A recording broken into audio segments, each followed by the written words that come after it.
No! No, I put a stop to this! There can't be another one of you! So Wizard Rod has been the #1 strongest Beyblade in Beyblade X to use, and I hate it. However, that's not to say I am one to not give credit where credit is due. The blade is perfectly designed to be the best stamina type in the game because the overall shape of it is perfectly rounded, and the weight distribution is encapsulated all around the outside of the blade. The blade will keep spinning and spinning until the cows come home, and as a result has become a staple in many competitive decks. The most popular combo to use with Wizard Rod is with Ball Bit, and on 360, 560, or 960 for more weight distribution. Those ratchets also offer low height, and as a result, more duration in battle. Wizard Rod on Ball has become notorious where it lives in a paradox of everyone wants to run it, but everyone hates playing against it. And no, this does not mean that we are doing a My Favorite Wizard Rod combo video. I'd rather be eaten alive by angry barracudas. But if we get our channel past 10,000 subscribers, I'll consider it. The existence of Wizard Rod on Ball has threatened to bring back the dark stamina days of Metal Fight, although Beyblade X right now is seeing a balance in the meta regardless of the Wizard Rod torment, with many attack types that are more than capable of having the attack power to properly deal with Wizard Rod on Ball. Blades like Phoenix Wing with high attack power, Buster Dran that is able to burst Rod's ball bit off, Keel Shark, Arrow Pegasus, Impact Drake, Tyranno Beat, and various other blades have the power to really deal against Wizard Rod. One of the most popular counters is also Cobalt Dragoon on Elevate, with its life after death ability capable of outspinning Wizard Rod while also gaining energy absorbing through its left spin rotation, and its still high attack power to shave away its stamina. Wizard Rod may still remain at the top of the most powerful Beyblades, but that doesn't mean there's no way to just beat it. Just beat it!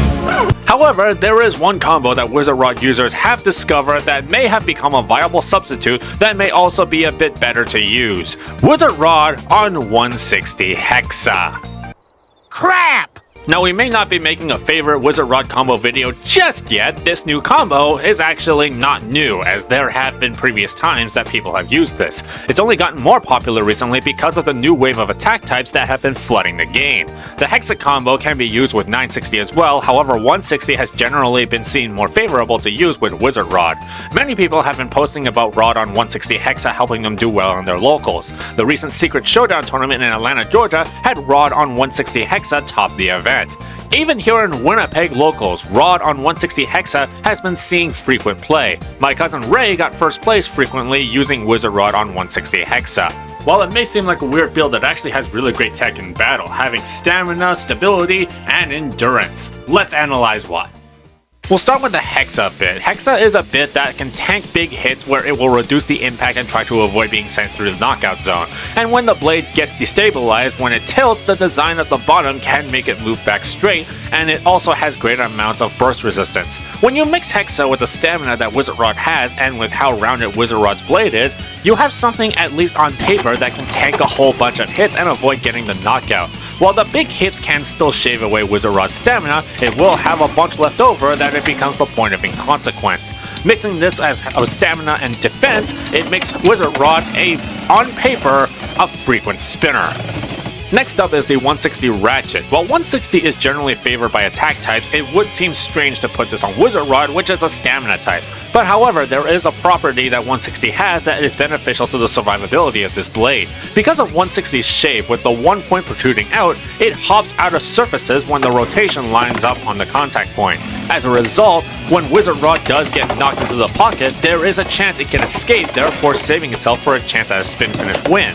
160's protrusion can also grant Wizard Rod a point of contact to also dish out some small attacks to wear down the opponent slowly because it sticks out slightly out of the blade. Not only can this shave away the stamina from the opponent quickly, but it also has room for counterattacks to knock out the opponent away from Wizard Rod. With this combo, the Wizard Rod blade covers stamina, Hexa grants stability to Wizard Rod, and 160 grants Wizard Rod endurance by knocking or repelling opponents and also survivability out of the pocket.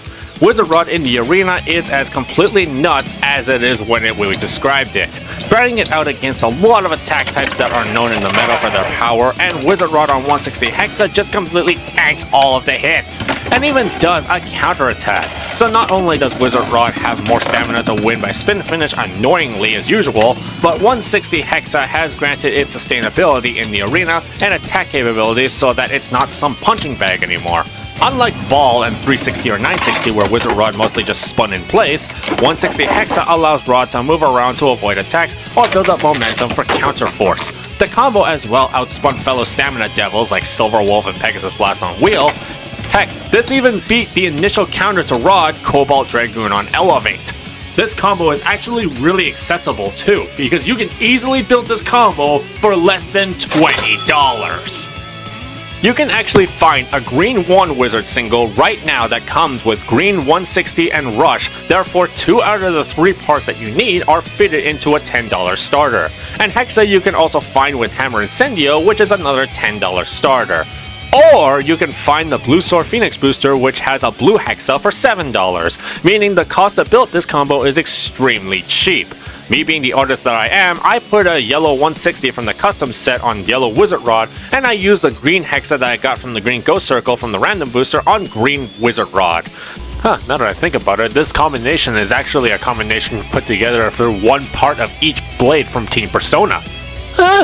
Now that's not to say that this combo is unstoppable, as it does not have the same stamina as Wizard Rod on Ball, tilting it down making the 160 shave away Wizard Rod stamina, and there are still chances of low ratchet attacks to cause bursts or knockouts. But overall, this combo meets all the versatility that does not just rely that heavily on stamina to win, and I think that is what most people like to gravitate towards. It's really popping off lately, and I would not be surprised to see more people using Wizard Rod on 160 hexa a lot more on competitive play. I guess this means my new practice dummy for combo videos will have to be against this. How nice! This combo about to run wild in Takara Tomy format as well, because Wizard Rod recently was announced to be removed from the Hall of Fame list starting November. So we're going to be seeing Wizard Rod again in 1v1 formats. And with this combination, yeah, it's about to be a headache. But let me know what you guys think about this combination in the comments down below. I always like talking about combos with you guys. Support this channel by pressing the thumbs up and give us a subscribe for more awesome Beyblade content. I've been Haru Ren, remember, keep being serious about having fun. Bye!